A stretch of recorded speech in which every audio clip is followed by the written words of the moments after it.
अखंड ज्योति सितंबर 2022 शीर्षक है कैसे करें आत्म विकास। जीवन चुनौतियों का सामना करते हुए इन्हें अवसर में बदलने का नाम है। कंफर्ट जोन यानी सुविधापूर्ण क्षेत्र से बाहर निकलकर जीवन की चुनौतियों को अंगीकार करते हुए आत्म विकास का नाम है।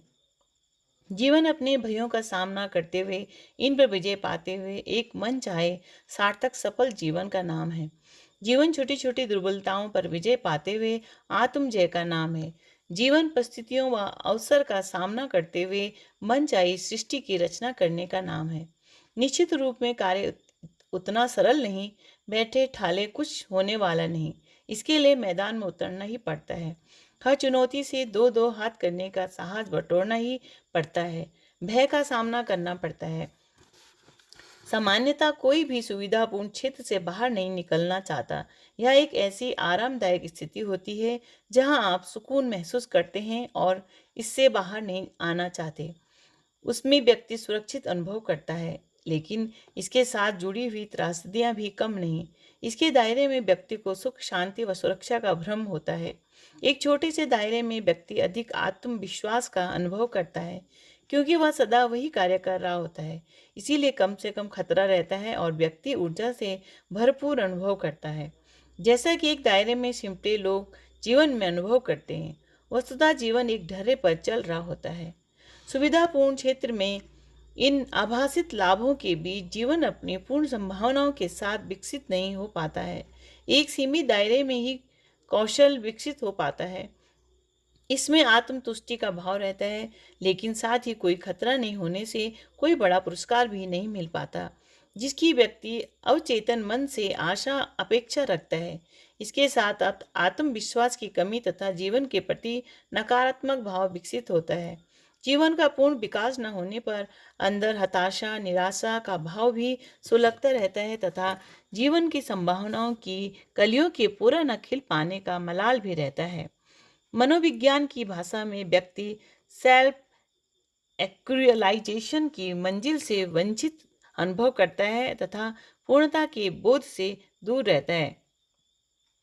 इसके बाहर निकलने के लिए सबसे पहले तो इस अनुभव की आवश्यकता होती है कि सुविधापूर्ण क्षेत्र किस तरह से अपने सर्वांगीण विकास में बाधक बना हुआ है।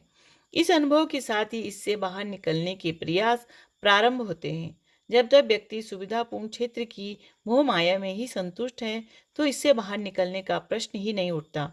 लेकिन आत्मनिरीक्षण के बाद इस आधार पर जब आत्म सुधार की आवश्यकता अनुभव होती है, तो फिर प्रयास प्रारंभ हो जाते हैं। इस दिशा में उठाए जा सकने वाले कुछ उपयोगी कदमों की चर्चा यहाँ की जा रही है। सबसे पहले अपना लक्ष्य तय करें, जिसे अभी तक आपने प्राप्त नहीं किया है व जिसे आप पूरा करना चाहते हैं। इस दिशा में छोटे छोटे कदम उठाएं।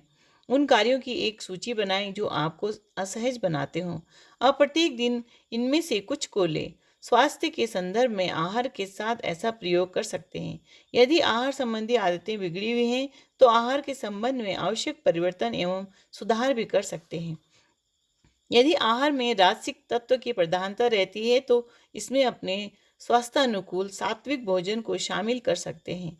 इसी तरह शारीरिक श्रम एवं व्यायाम के संबंध में जहां आलस्य, प्रमादवश प्रयास शिथिल हो, वहां कुछ नया जोड़ सकते हैं और उन्हें नए स्तर तक ले जा सकते हैं, जो शरीर को अधिक सबल एवं स्वस्थ बनाते हों। एक सफल जीवन के लिए आवश्यक नए कौशल पर कार्य करते हुए अपने पेशेवर जीवन की आवश्यक सफलता में नए आयाम जोड़ सकते हैं, जो आपके आत्मविश्वास एवं जीवन की गुणवत्ता में वृद्धि करते हों। हर सप्ताह अपने अध्ययन में एक नई पुस्तक जोड़ सकते हैं, किसी नए विषय पर कार्य कर सकते हैं, जिससे कि आप ढर्रे के बौद्धिक विकास से बाहर आ सकें। अपनी पसंदीदा पुस्तकों के लिए नित्य समय निर्धारित कर सकते हैं। यदि जीवन ढर्रे पर चल रहा है, आवश्यक संतोष से जीता है, तो स्वयं से गहरे प्रश्न करें और स्वयं को चुनौती दें। अपनी दिनचर्या में कुछ नए रचनात्मक गतिविधियों को शामिल करें। कुछ पल ध्यान के लिए निकालें। शुभारंभ छोटे कार्य करने से करें। आत्मबोध और तत्वबोध साधना के साथ डायरी एवं कुछ रचनात्मक लेखन के अभ्यास को भी जोड़ सकते हैं। अपने भावनात्मक विकास एवं सामाजिक दायरे को विकसित करने के लिए प्रतिदिन किसी अपरिचित व्यक्ति से बात प्रारंभ करें। मंच पर बोलने का अभ्यास करें। मालूम हो कि 77% जनता को मंच पर बोलने के भय से ग्रस्त पाया गया है। यदि आप इस श्रेणी में शामिल हैं तो इससे बाहर निकलने के लिए छोटे एवं साहसी कदम उठाएं। बोलते हुए अपना वीडियो रिकॉर्ड करें व इसे देखकर अपनी समीक्षा करें तथा सुधार के लिए आवश्यक अभ्यास भी करें। अपने तनाव और उद्विग्नता को साक्षी भाव से देखने का अभ्यास करें और अपने आप को सुविधापूर्ण क्षेत्र से बाहर निकलता हुआ अनुभव करें। सफल होने पर अपने आप को पुरस्कार दें। इस तरह अपनी जड़ता को तोड़ते हुए इससे बाहर आने का प्रयास करें। अपने विश्वास को चुनौती दें जो आपको सुविधापूर्ण क्षेत्र में जड़ता की स्थिति में रखे हुए हैं। ईमानदार मूल्यांकन करते हुए इससे बाहर निकलने का साहसी कदम उठाएं और जहां अटके हैं उससे उभरता हुआ अनुभव करें। इसके साथ दूसरों की उचित एवं वांछित प्रशंसा करें। अपनी रुचि का समुदाय खोजें व इसका हिस्सा बने। इससे जुड़कर अपनी रचनात्मक प्रतिभा को उचित स्थान मिल सकेगा व सहज रूप में सुविधापूर्ण क्षेत्र से उभरने के द्वार भी खुल जाएंगे।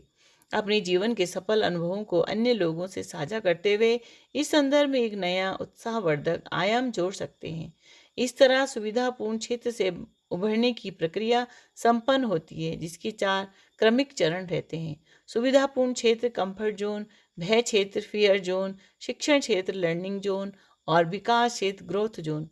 पहले चरण में भय का सामना होता है। इसका सामना करते हुए आवश्यक सीख के साथ दूसरा चरण संपन्न होता है। ऐसे अनुभव से मिले ठोस शिक्षण की परिणति आत्म विकास के रूप में होती है।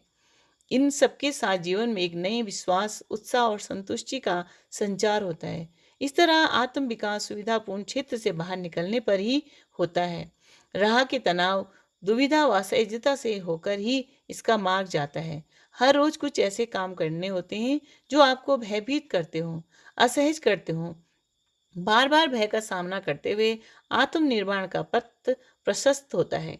बिना इस प्रक्रिया से गुजरे सुधार, उपलब्धि और सफलता जैसे शब्द मायने खो देते हैं, खोखले प्रतीत होते हैं। इस तरह आज का श्रम, पुरुषार्थ और पसीना आपके कल के सफल सार्थक जीवन को परिभाषित करता है और सुविधापूर्ण क्षेत्र के बाहर निकलकर एक सफल एवं सार्थक जीवन का शुभारंभ होता है। राधे कृष्ण।